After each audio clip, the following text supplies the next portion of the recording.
প্রিয় দর্শক, একটা খুশির খবর আপনাদের সাথে শেয়ার করতে চাই। খুশির খবরটি হচ্ছে বাংলাদেশে আরো একটি নোবেল পুরস্কার আসার সম্ভাবনা দেখা দিয়েছে। সেটা হচ্ছে শ্রেষ্ঠ প্রধানমন্ত্রী। এই ক্রাইটেরিয়ায় বাংলাদেশে আরেকটি নোবেল পুরস্কার আসবে। বিএনপি দলীয় একজন সাংসদ, তার ডাক নাম হচ্ছে শুকু, পুরো নামটা আমি এই মুহূর্তে মনে পড়ছে না। তিনি বলেছেন যে নোবেল কমিটি যদি পৃথিবীতে শ্রেষ্ঠ প্রধানমন্ত্রী পুরস্কার ঘোষণা করে তবে সেটি পাবে আমাদের দেশের প্রধানমন্ত্রী তারেক রহমান, এবং এটার জন্য আমরা গর্বিত এবং আনন্দিত। আমাদের দেশে আরেকটি নোবেল পুরস্কার আসবে, সেই বিষয়ে আমি পরে বলবো। নোবেল পুরস্কার যেমন আমাদের দেশে শ্রেষ্ঠ কোচিং সেন্টারের পুরস্কারও দেওয়া হয়, শ্রেষ্ঠ কাঁচা সবজি বিক্রেতা, শেকচু ঠেলা চালক, শ্রেষ্ঠ আরো ওই যে মুড়ি বিক্রেতা, এই ধরনের ক্রাইটেরিয়া আমাদের দেশে পুরস্কার দেওয়া হয়। তবে শ্রেষ্ঠ কোচিং সেন্টারটা থাকেই। তো সেইভাবে সেই বক্তব্য আমি পরে আসব। আমি এই নোবেল পুরস্কারের মাহাত্ম্যটা একটু বলি। ধারাবাহিকতা বাংলা ভাষাভাষী কারা নোবেল পুরস্কার পেয়েছে সেটা হচ্ছে বিশ্বকবি রবীন্দ্রনাথ ঠাকুর, এটি আমাদের মনে আছে। আর হচ্ছে অমর্ত্য সেন পেয়েছেন। আর হচ্ছে আমাদের দেশের ডক্টর মোহাম্মদ ইউনুস পেয়েছেন বাংলা ভাষাভাষীদের মধ্যে, আমি আবারও বলছি। আর এবারে চতুর্থ নোবেল পুরস্কার বাংলাদেশে আসবে। এখন শ্রেষ্ঠ কোচিং সেন্টারের ক্রাইটেরিয়া যেমন আমাদের দেশে অ্যাওয়ার্ড দেওয়া হয়, সেই রকম ভাবে আমরা নোবেল কমিটিকে অনুরোধ করব যে শ্রেষ্ঠ প্রধানমন্ত্রী এই ক্রাইটেরিয়ায় নোবেল পুরস্কার দেয়া হোক। কথা তো সত্যি।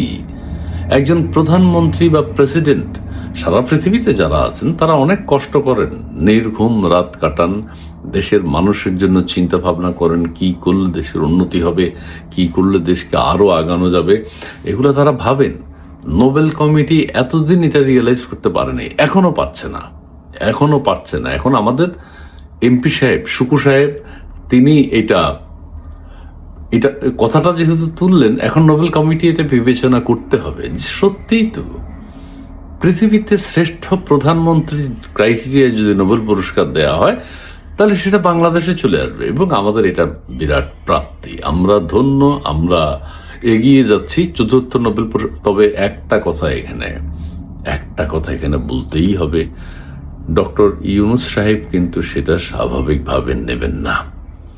উনি চাইবেন উনি এককভাবে বাংলাদেশের নোবেল বিজয়ী হিসেবে। এখানে কিন্তু একটা দ্বন্দ্ব তৈরি হবে। তবে শুকু সাহেব কিন্তু সেই বিষয়টি চিন্তা করেন নাই। উনি চিন্তা করা ছাড়াই বলে দিয়েছেন যে শ্রেষ্ঠ প্রধানমন্ত্রী ক্রাইটেরিয়াটা তিনি উল্লেখ করেছেন। তিনি উল্লেখ করা উচিত ছিল শ্রেষ্ঠ প্রধান উপদেষ্টা, অন্তর্বর্তীকালীন সরকারের শ্রেষ্ঠ প্রধান উপদেষ্টা ক্রাইটেরিয়া শ্রেষ্ঠ প্রধানমন্ত্রী উনি দ্বিতীয় ধাপে রাখা উচিত ছিল। শুরুতে বলা ছিল প্রধান উপদেষ্টা, তাহলে ডক্টর ইউনুস সাহেব দ্বিতীয়বারের মতো নোবেল পেতেন।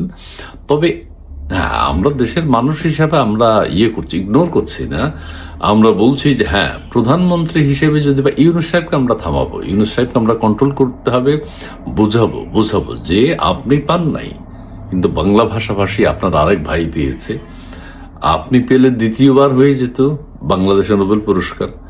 আপনি পাননি, প্রধানমন্ত্রী যদি পায় শ্রেষ্ঠ প্রধানমন্ত্রী ক্রাইটেরিয়ায়, তাহলে সেটা বাংলা ভাষাভাষীদের মধ্যে চতুর্থ হচ্ছে এবং বাংলাদেশের মধ্যে দ্বিতীয় হচ্ছে। আপনি প্রথম, ডক্টর ইউনুস সাহেব প্রথম, আর তারেক রহমান সাহেব হলেন দ্বিতীয়। কাজেই আপনি প্রথমেই থাকবেন, তারেক রহমান সাহেব দ্বিতীয়। কিন্তু আমরা দেশের মানুষ হিসেবে আমরা দুইটা নোবেল পুরস্কার পাচ্ছি। তো শুকু সাহেব যেহেতু কথাটা তুলেছেন, ওনার নাম শুকু, একটু এদিক সেদিক হইলে অন্য কোনো কিছু হয়ে যেতে পারত, কিন্তু যাই হোক, নাম হচ্ছে শুকু।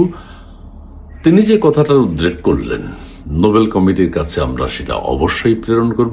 আমরা প্রেরণ করার দরকার নাই, নোবেল কমিটি নিজেই এটা শুনে যাবে। সোশ্যাল মিডিয়ায় গেছে, এখন পত্রপত্রিকায় এসছে।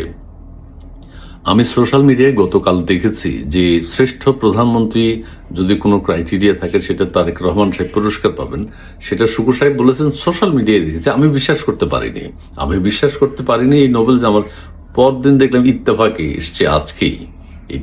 এসছে যে নোবেল পুরস্কারের জন্য তিনি মনোনয়ন ঘোষণা করেছেন।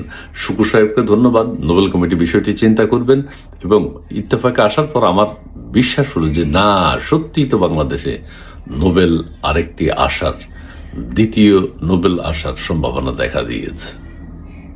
প্রিয় দর্শক, ভালো থাকবেন, সুস্থ থাকবেন। এই আনন্দের খবরটি আপনাদের সাথে আনন্দের সাথে শেয়ার করলাম। ধন্যবাদ।